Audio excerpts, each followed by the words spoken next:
Kwento mo, kwento ko, magkwentuhan tayo.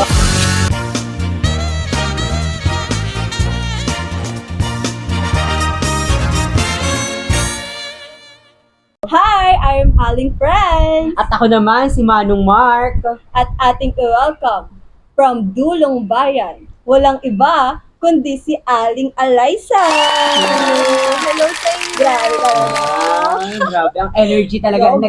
It's giving talaga yun. Parang ready talaga siya sa podcast na mangyayari. Sabay na sabay sa init, Oo. no? Diba? Kasi dito talaga sa lugar na to, alam mo yung yung ambience niya talagang maganda eh. Talagang nakiayon yung sarili niya dun. Grabe. Oo, parang yung energy ba? Oo, parang Tahimik, tas tayo, tama. Tayo sobrang up na up. Ano na tayo, Diba? behave lang tayo, tas siya talaga nagpasabog siya, umpisa pa lang. Ayan. Ngayong araw, bakit nga ba siya nandito? Ngayong araw, kasi i-discuss namin dito, o pag-uusapan namin kung ano-ano nga ba yung mga nangyayari sa edukasyon o kaya nangyayari sa bansa natin patungkol sa edukasyon. Ano yung mga educational crisis na meron dito sa bansa natin. At bilang isang estudyante, mag-aaral na scholar ng bayan, kinakailangan na talagang mapag-usapan natin, aware tayo, mapag-usapan natin tong mga bagay na ito.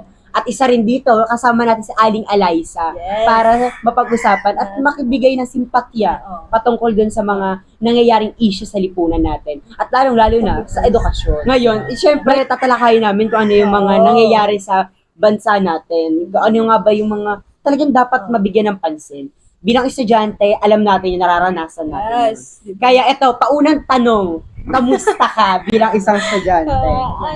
So far guys, Grabe talaga. alam nyo, nakakalungkot, to be honest. Kasi, ang daming nagiging problema ngayon sa bansa natin. And most of the time, as student, syempre, hindi man mawawala yung mga stress na yan, yung mga negativity Oo na naman. yan. Kaya, masasabi kong nakakalungkot. At the same time, masaya, positive pa rin. Kasi, syempre, just go with the flow! Yes, totoo yun, di ba? Like, pag nag-aaral ka, kailangan balance lang. Yes. Para damang-dama mo yung paghihirap, yung grabe yung Oo, puksaan. tapos damar mo rin naman yung saya, di ba? Yes, Parang, lang, oo, para pantay go lang. with the flow, di ba? Kaya ito, pag-usapan natin, hindi na tayo magpapaligoy-ligoy pa Hindi na ha. talaga. Ito na. Ito, ang unang tanong, sang-ayon ka ba doon sa sinasabi ng ilan, o sabihin natin sinasabi ng ibang tao na ang pag-aaral daw o ang pagpasok sa eskwelahan ay isang pribilehiyo. O, naniniwala ka ba doon? O sinasabi kasi ng iba, isa daw tong pribilehiyo o kaya naman sinasabi, ay hindi yan pribilehiyo kasi libre naman na mag-aral eh. Mag-aaral ka na lang. Nasa tao na daw yung Kung gusto niya oo. talaga mag-aral or hindi, di ba? Tama. Ano masasabi mo? Alam nyo, when it comes to that, ay yung mga ganyang talking, alam nyo ba na, para sa akin hindi ko naman masasabing privileged enough ako as a student. Pero, para sa akin, kapag may privilege, may pribilehiyong ibinigay sa'yo, hindi ba dapat kapag binagsak sa'yo ang isang bagay, dapat gawin mo? And Tama. pagbutihan mo, pag-igihan mo, hindi yung binigyan ka nga ng privilege, tapos wala ka namang pakialam. Yeah. Diba? Oo. Ano mangyayari sa buhay mo nun, diba? Parang, zero downgrade ka na, ganon. Oo. Huwag Tama. naman ganon. So, for me, privilege sa education napakahalaga.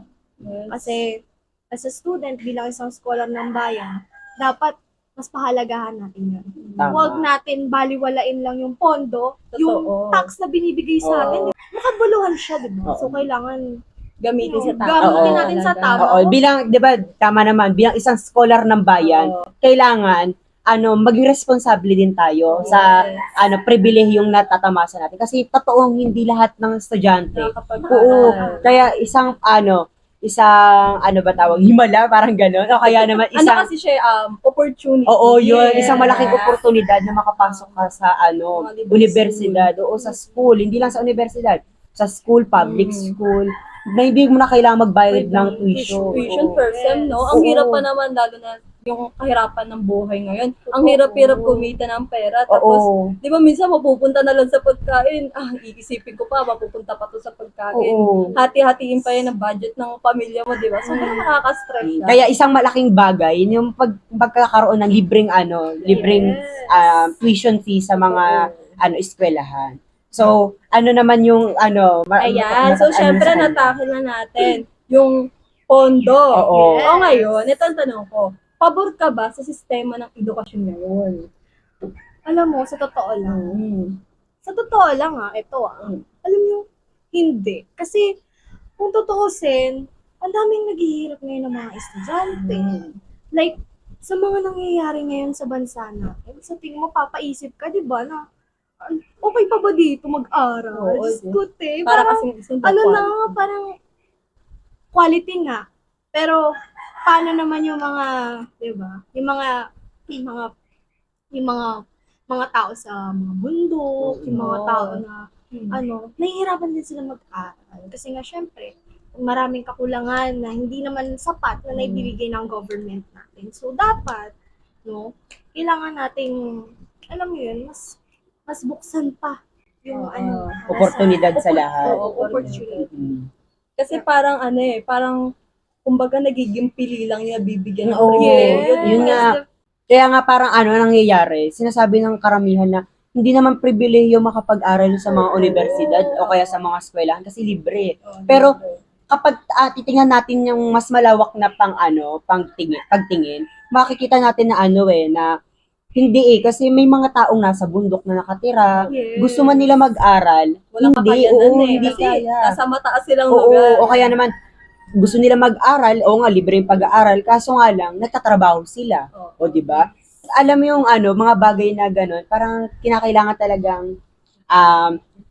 nilang maging aware sa mga nangyayari talaga sa paligid. Hindi lamang tinitignan nila dapat yung pang sarili. Yung mga May tax na napupuntahan Oo. talaga. Kasi isipin mo, yung tax mo, kahit tayo mga estudyante, di ba?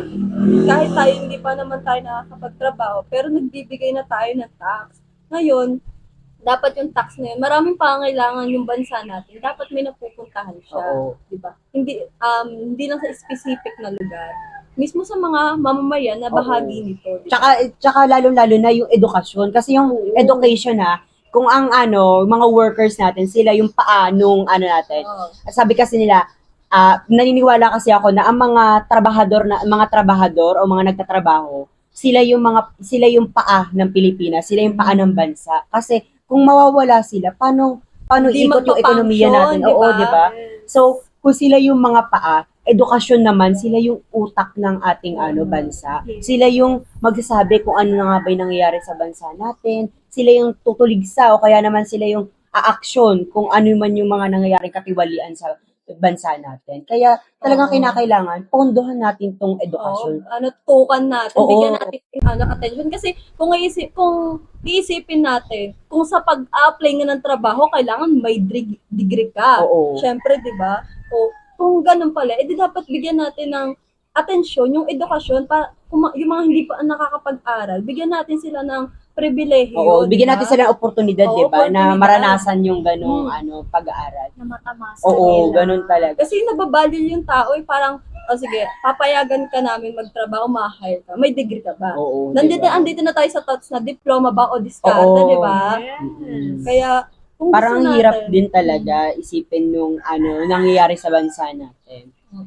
Ngayon, since tapos na tayo kung sa sang-ayon mga nga ba, tanaw. ngayon, sa tingin mo, ano yung mga bagay na nararanasan mo ngayon na kinakailangan pa ng improvement pagdating sa pag-aaral? Kasi 'di ba, sa ating mga estudyante, meron naman tayong kanya-kanyang standard, 'di ba? Yes. 'Di ba? Kunwari gusto ko matuto ako ng maayos, gusto ko quality yung makuha kong edukasyon. syempre, Oo, oo. 'di ba? So, para sa ano yung mga nararanasan mo na kailangan pang medyo i-improve para maranasan din ng mga susunod na kabataan? Alam mo, nabanggit na din kanina yung about sa tax, yung sa pondo. Oo. Para sa akin, sana mas madagdagan pa yung mga facilities, Oo. yung mga pasilidad sa paaralan. Kasi ang mga estudyante Yung talagang insufficient talaga. nahihirapan dun. Kung kulang, kung sa facility pa lang, kulang Oo. na. Paano na sila? Paano Oo. na makakapag-aral ng maayos? Paano sila makakaalinsablay dun sa mga, syempre, ituturo ng mga teachers na.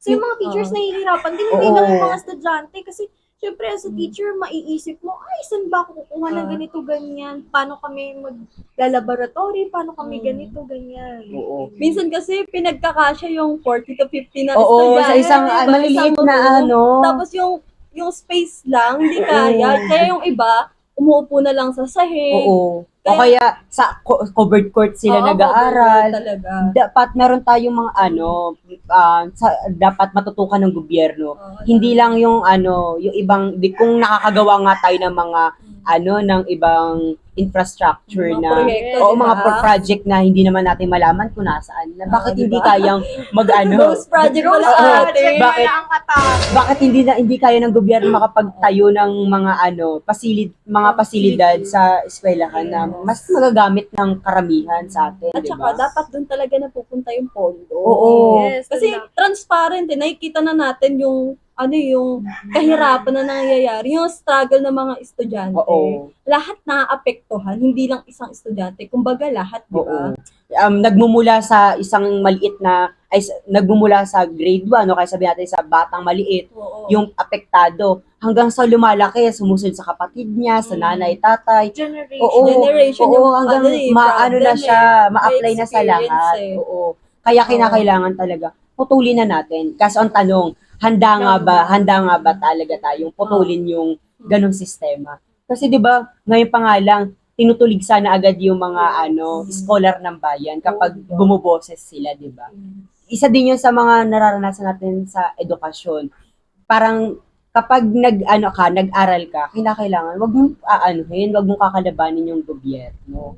Kasi 'di ba parang ang sistema kasi parang ayaw nilang mapuna sila. Pero ang kinakailangan dapat mapuna para Parang may ayaw nilang magkaroon ng isip. Oo. Nabukas ng isip yung mga tao. Kasi Yun. parang pag educated ka nga naman daw, mas lalo mong tutulig sa inyong gobyerno. Oo. Ayan! Balik tayo. Ayan. Ngayon, pag-uusapan naman natin, syempre, mas napapokusan natin kanina yung mga struggle ng student. Kamusta yung mga kaguruan natin, di ba? Sa tingin mo, ano yung kailangan fokusan naman sa mga kaguruan? Ano yung kailangan bigyan ng atensyon? Ano yung mga pangangailangan na kailangan pang i-improve sa mga kaguruan, di ba? Naku, dapat Oo. mas bigyan pa ng pansin yung pagtaas sana ng sahod ng mga teachers Yes. natin.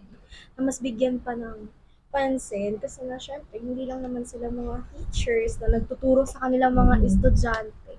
Dahil tumatayo na din ang mga guro natin bilang pangalawang magulang natin sa Yes. paaralan. At kung titignan natin yung mga different perspective ng mga teachers natin, mapapansin natin na yung ibang mga teachers kumukuha sila sa sarili nilang mga pera Oo. para matustusan or mabigyan ng atensyon o pansin ng mga estudyante nila para alam niyo yun, magamit sa mga instructional materials. Yes. Kasi hindi naman nabibigyan ng sapat na funds o pondo yung mga teachers natin.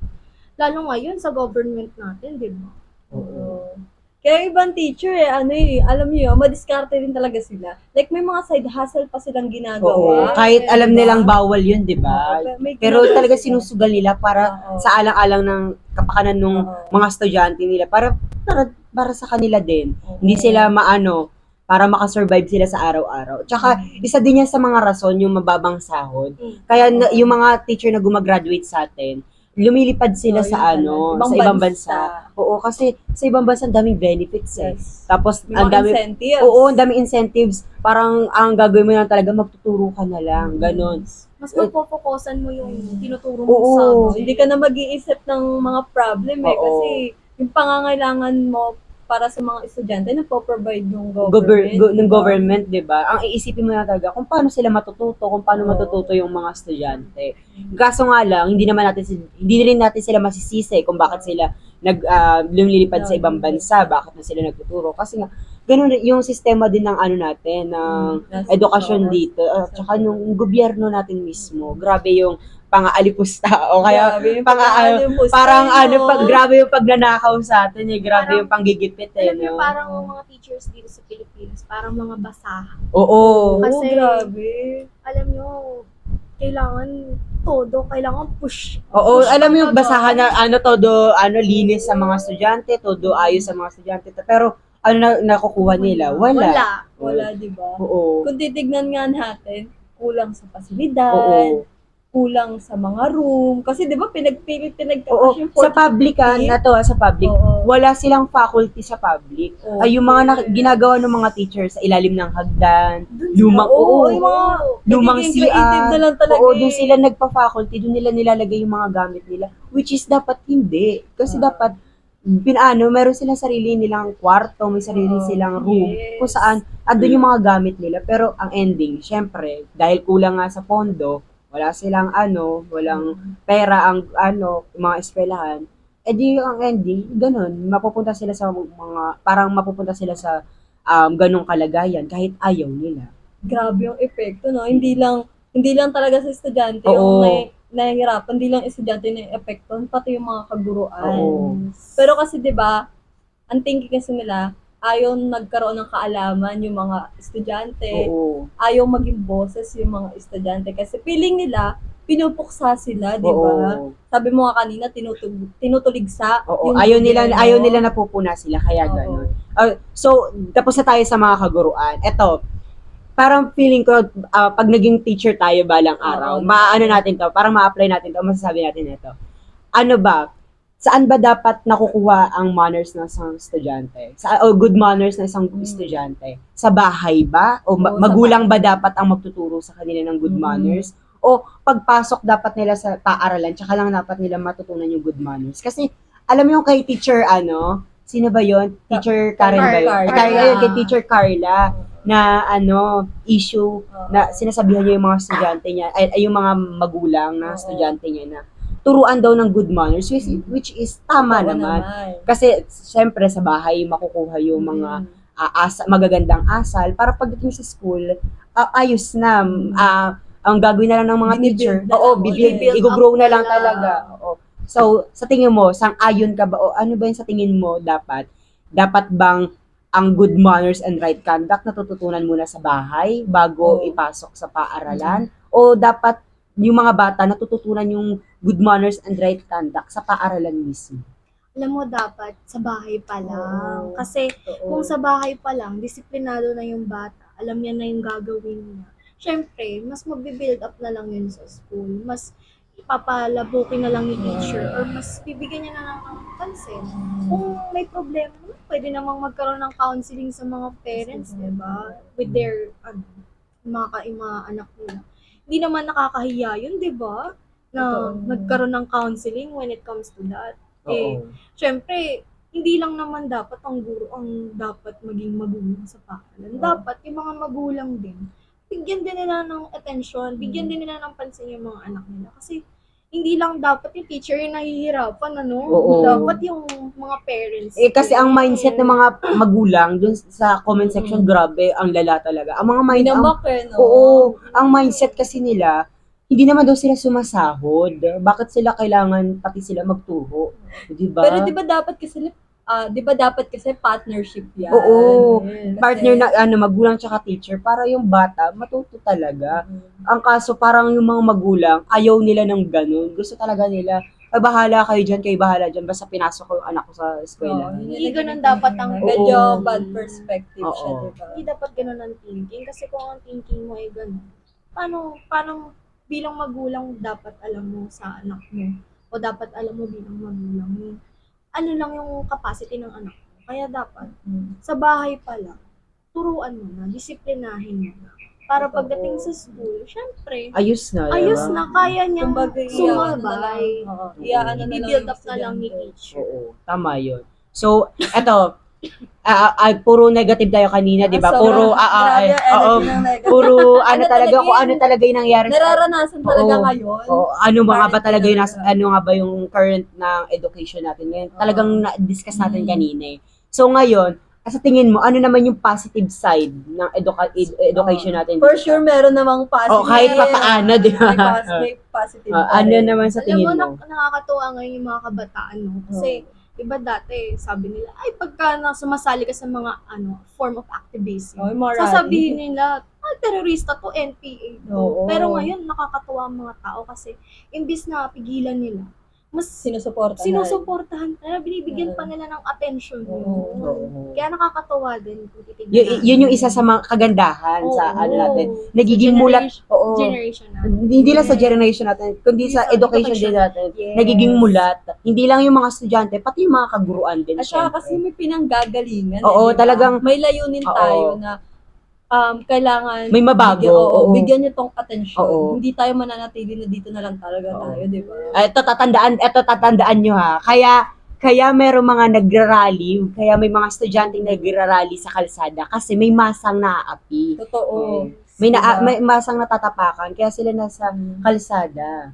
Wala namang kikilos kung hindi Hindi na tatay. Oo, walang Diba? boboses. Kung wala, dapat talaga. wala silang nakikita Oo, mali. Diba? Pero syempre, hindi lang dapat bumoses. Dapat may aksyonan din Oo, ginagawa. tama. Diba? Dapat napapakinggan na tayo eh. Kasi buong sa bansa, 'di ba? Lahat kumikilos.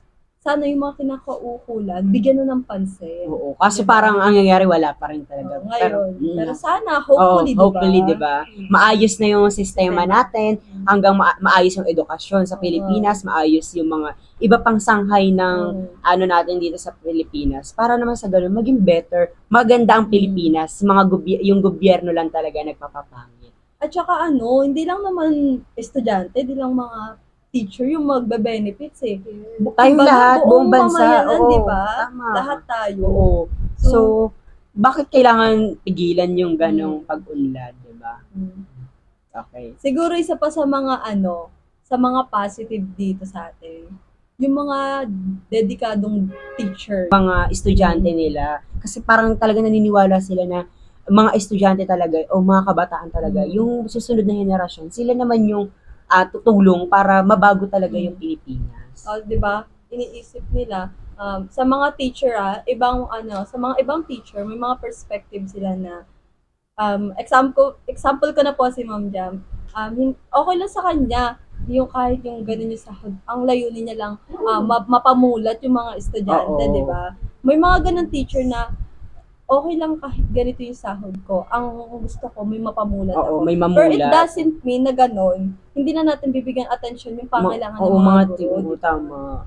Parang Nakakatuwa kasi, diba? talagang may mga dedikado, may mga porsigido pa rin talagang teacher. So, paano? Hanggang dito na lang? Tatapusin Dito na ba tayo? dito na lang. Hopefully, marami kang natutunan. Hopefully. Ano ba yung mga masasabi mo sa mga viewers natin? May mga insights man ako ngayon dito. Ang dami kong natutunan sa kanila.